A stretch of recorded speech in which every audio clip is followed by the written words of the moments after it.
So thank you for having me, and I will apologize one last time. This will be the last time. If any of you had been planning to come the last time I was supposed to do this, and I got shanghaied by the weather in Chicago or whatever it was that led to my flight being late, I apologize to you, but we are going to get it done today. I'm going to, I actually didn't know the history, so it's very helpful to know. I'm going to be telling a story that, let me just walk through what I'm going to be talking about, and then I'll proceed in greater detail. I'm going to be telling a story about what I think is happening now in the field of genomics in two respects. I'm going to start out by giving you a backdrop of the birth of this field that we now call genomics in a business sense. There's going to be a bunch of graphs and data that you don't have to memorize. I'm not going to give any pop quizzes, but I wanted to set the context for this field because this is a field that has grown up in an era of really complicated interactions between what's going on in science that's funded by government and nonprofit organizations and another world of biotechnology and high technology, things like computing and telecommunications. And it all happened rather suddenly, and I'm going to set the backdrop, and then I'm going to talk about the history of the medical aspects of genetics as that's morphing now into our daily lives. So I'm going to be starting with medical genetics as originally conceived, how we thought about it in the mid-1980s, and moving to what genomics seems to be turning into in contemporary life. So let me see if I can get our slides going here. I may need some help finding the, oh, there we go. I bet it's this one right here. And now I need to, is this what I do? Wow. I don't use Vista, right? I'm a Mac guy and an XP guy. So, and let me explain a little bit about the subtitle. I'm going to be talking about something that I think is going on as we're beginning to change how we think about genomics from being the old medical genetics to what it seems to be becoming. I'm going to be talking about some stuff that I'm worried about as we're thinking about public policy, and I think it's just as relevant in Canada as it is in the United States, although the example I'm going to use of regulation is going to come from the United States. But the most important thing you always have to do in academics is give credit for the people who are actually creating the data and the material that you're presenting here. This is a subset of the folks, the picture, it's one of my favorite pictures. But I often show this to audiences to explain that about half the people in this photograph were undergraduates at the time that the research was done, and they actually, 3 of the people in this photograph went on to publish papers that were based on some of the work while they were still undergraduates or within a year of their graduation. And I think I know where every single one of these people is right now, except for one of them. She's in medical school, but I don't know which medical school she made it into. And I also know who the dog is. That's my puppy. That's Ushi. The other thing to notice about this slide is that there are a lot of people from a lot of different disciplines.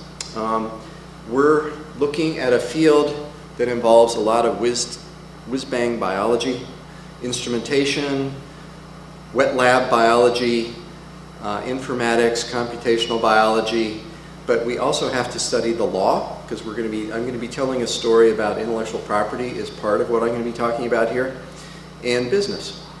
A lot of the really important decisions are taken in the context of making business decisions, and biotechnology is one of the underlying themes. So we have tried to collect a team that has expertise in all those areas in order to pull together coherent stories about what's happening in our field. So if you think about genomics, most of us, at least I, would think primarily about the Human Genome Project. Now, what was the Human Genome Project? The Human Genome Project was the idea, originally, this is an idea that really occurred for the first time in May of 1985 at the University of California, Santa Cruz. A group of biologists were brought together by the Chancellor of the University of California, Santa Cruz. This was Robert Sinsheimer, who was a longtime virologist. He was really interested in how viruses work. And he had seen the profound importance of understanding DNA sequence, because one of the very first organisms that was ever sequenced was the FIX174 virus that he had studied in the laboratory when he was a young Turk molecular biologist. So that's part one. Part two was he had the very painful experience of being the chancellor of a university that had to give back a $36 million check to a donor because they'd wanted to build a telescope, what is now the Keck telescope in Hawaii, was supposed to originally be the Hoffman telescope. And Max Hoffman died, and his widow had signed over a check for $36 million to build a telescope, but actually they needed $70 million to build this telescope. And along came the Keck Foundation and said, you know what, we'll build your whole telescope, but name it for us. So he had to give back the check, and he was trying to think about, well, what could we do with $36 million if I could talk them into just letting me keep this check and turn it into something else. So that was actually the reason that he came up with the idea of sequencing the human genome. He basically thought, in biology, why don't we do things with the same grandiosity as these people in astronomy and high energy physics do?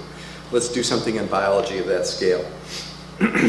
But if you think about it, and that started the Genome Project actually had three conceptual points of origin, but they share one characteristic, which was the idea of doing a sequence of the human genome was the core idea, and it was a public works project. It was a pure science project that was conceived as something that basically the government or nonprofit organizations would do as a pure public good, because it's creating information that is something that is a tool for doing science and understanding human biology.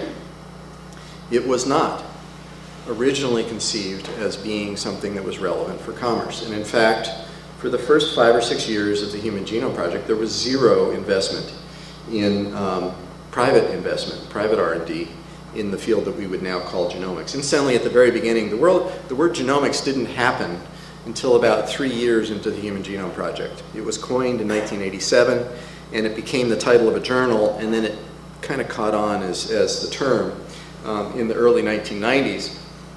But the term didn't even exist at the time that the Human Genome Project was conceived.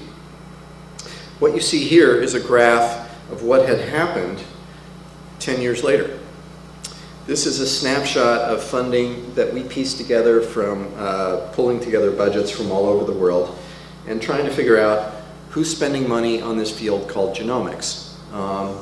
And what you'll see is there's about $1.6 billion. These are all normalized to US dollars in the year 2000.